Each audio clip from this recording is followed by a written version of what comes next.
Okay, so this is my virtual clinical review about how I think that I did.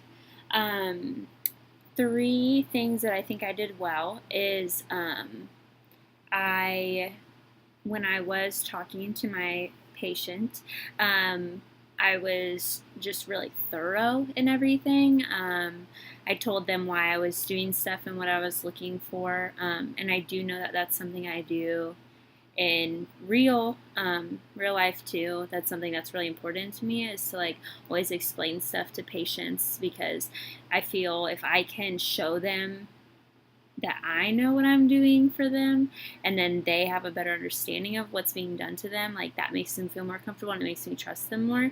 um, Another thing I thought that I did well is I when I came up with my, like, what I thought that it was, I also said why I thought that, and I just told them like I ruled out ankle sprain, I ruled out high ankle sprain, I ruled out like a stress fracture or break, and just kind of telling them like this is how I came to my conclusion, not just from like this magical knowledge in my head. I mean, part of it's that, but a lot of it was also just this is what I did to make sure that it wasn't these things, and that's how I came to this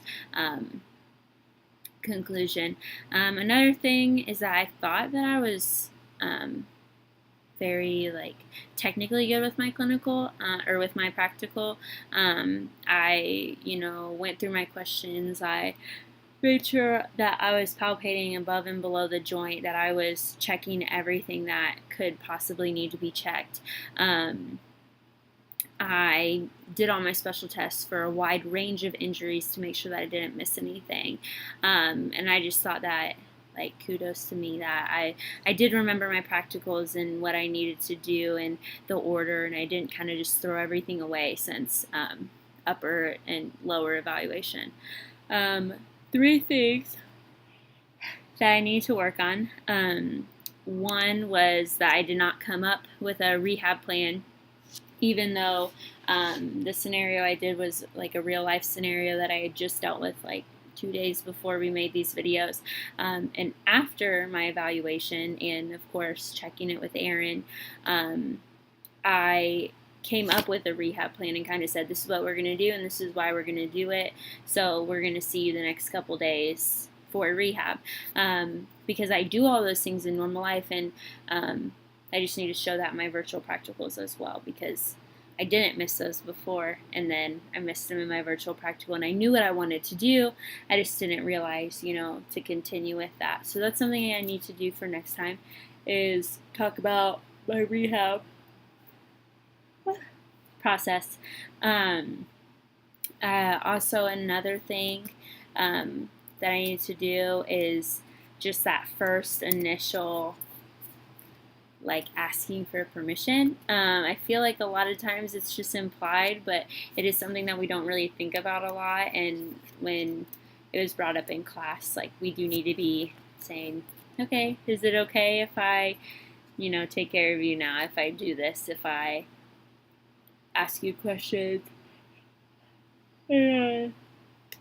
like touch you and do all these special tests.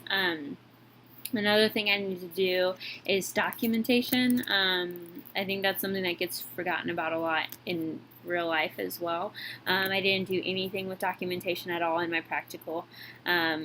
So I definitely need to work on that, because if I have it in my head to do it in my virtual practical, then that means I'm doing it in real life as well.